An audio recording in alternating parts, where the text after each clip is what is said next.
पूर्णिया के रुपौली विधानसभा क्षेत्र में इन दिनों उपचुनाव चल रहा है। 11 प्रत्याशी मैदान में हैं। अभी हमारे साथ हैं इन 11 प्रत्याशियों में सिर्फ एक मुस्लिम प्रत्याशी यहाँ पर हैं, जिनका नाम है मोहम्मद शादाब आज़म। वैसे रहने वाले बनमनखी के हैं, बनमनखी का इलाका यहाँ पास का है, लेकिन वो आरक्षित विधानसभा क्षेत्र है। पहली बार ही चुनाव लड़ रहे हैं और ये रुपौली उपचुनाव से इनकी शुरुआत हुई है। All India forward block party जो लेफ़्ट पार्टी है, जो उमूमन बंगाल में एक्टिव थी, लेकिन अब बंगाल में भी ज़्यादा कुछ है नहीं, उनका फॉरवर्ड ब्लॉक से चुनाव लड़ रहे हैं। तो शादाब जी, क्या हुआ, कैसे राजनीति में आए, किस पार्टी से जुड़े थे, फॉरवर्ड ब्लॉक से कैसे जुड़े, बताइए। पहले मैं कांग्रेस में था, 10 साल कांग्रेस में रहा, हाँ। लेकिन वो सम्मान मुझे नहीं मिला। इसी वजह से मैं कांग्रेस को छोड़ के ये फॉरवर्ड ब्लॉक में ज्वाइन किया और 2 साल से मैं सक्रिय हूँ। और इस बार पार्टी ने मुझे मौका दिया, तो जब पार्टी ने मौका दिया तो पहली बार था और लोगों का सहयोग मिला, तो 21 तारीख को नॉमिनेशन दिया और बनमनखी मेरा घर हुआ और इंटर पास में हूँ, ठीक है, मदरसा बोर्ड से। और रुपौली में देख रहा हूँ मैं काफ़ी समय से, जो है रुपौली में शांति है ही नहीं, हमेशा भय का माहौल आता है।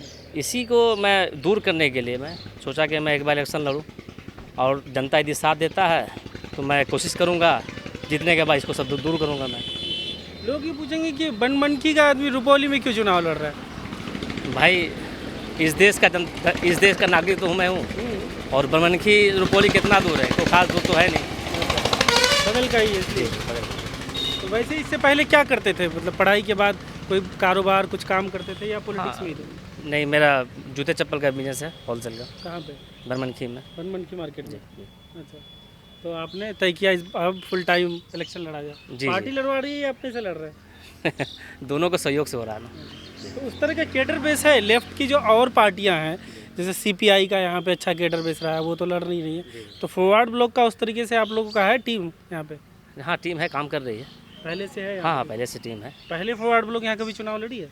हाँ, इससे पहले लोकसभा में चुनाव लड़ी थी। अच्छा, लोकसभा? हाँ, इस लोकसभा में चुनाव लड़ी थी। कौन उम्मीदवार थे? हाँ, किशोर कुमार यादव। हाँ, क्या वोट आया था, कितना? 7,000 का समथिंग में वोट आया था। तो आपको क्या उम्मीद लग रहा है रुपौली में?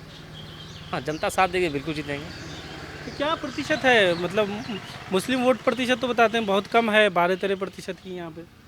नहीं, मुस्लिम है और हमें तो सब जनता का वोट लेना है ना। अच्छा। सिर्फ एक जात धर्म को लेके नहीं चलना है ना, को सबको लेके चलना है। और नेताजी का संवाद भी है, सबको लेके चलना है, जन संवाद भी है। अच्छा, कौन है आपके नेताजी फॉरवर्ड ब्लॉक? नेताजी सुभाष चंद्र बोस। अच्छा, सुभाष चंद्र बोस जी तक पहुँच गए। अभी कौन मतलब लीड कर रहे हैं बिहार में फॉरवर्ड ब्लॉक को, या देश भर में कौन लीड कर रहे हैं? कौन है लीडर? देश भर में तो वो हैं, स्टालिन है। अच्छा। हाँ, और जी देवराजन है दिल्ली में, और बिहार में है आपको अमेरिकन महतो। अच्छा, उसी को वही लीड कर रहे हैं कहाँ बिहार के में। रहने वाले हैं? वो पटना ही के रहने वाले हैं। वो आएंगे प्रचार प्रसार में? जी, बिल्कुल आएंगे। क्या क्या मुद्दा है, कुछ क्षेत्रीय मुद्दा बताइए। एक तो आपने बताया क्राइम, भय का जो माहौल है, उसके अलावा रुपौली के क्या क्या मुद्दे जिन पर काम करना चाहते हैं? मेरा तो फर्स्ट ऑप्शन है, वही है, भय का मुद्दा को दूर करना है। लोगों के अंदर जो भय का माहौल है, कब किसी के साथ कुछ भी अनहोनी हो जाती है, उसको सबसे पहला फर्स्ट नंबर में मेरा वही है कि उसको दूर करेंगे। कैसे दूर करेंगे? क्राइम को तो कोई सरकार दूर कर पाती है, क्योंकि एडमिनिस्ट्रेशन सरकार के हाथ में है। एक अगर आप जीत भी गए एक विधायक, उसको कैसे दूर करेगा? ये तो जनता जब चाहेगा और प्रशासन के साथ मिल के ही दूर हो सकता है। प्रशासन अकेले चाहे तो नहीं कर सकता है। जैसे कहीं पे कुछ होने वाला हो, कोई यदि देख लिया, तुरंत प्रशासन को सूचना करे, प्रशासन उस पर टेक ऑफ करेगा। यहाँ लोग डर से कुछ बोलता नहीं है, कुछ होता है देखता रहता है। इसी वजह से भय जो है, और भय में जी रहे हैं लोग, और गुंडा आगे बढ़ता जा रहा है। हम ही आप उसको बढ़ावा देते हैं। हम उसको चाहें तो रोक सकते हैं, जनता चाहे तो उसको रोक सकती है।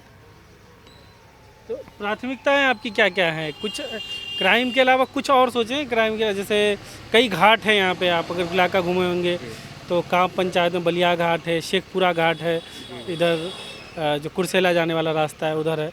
इन चीज़ों को लेकर क्या प्लान है आपको? घाट का देख रेख सही करना चाहिए, जितना भी घाट, हाँ, जो भी है सब पुल, जहाँ जो काम बचा हुआ उसको पूरा किया जाएगा। इसके अलावा आप कुछ कहना चाहते हैं?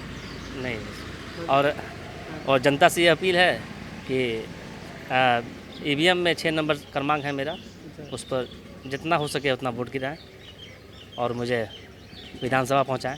क्या है चुनाव चिन्ह आपका? शेर छाप। शेर। नेताजी सुभाष चंद्र बोस जिंदाबाद।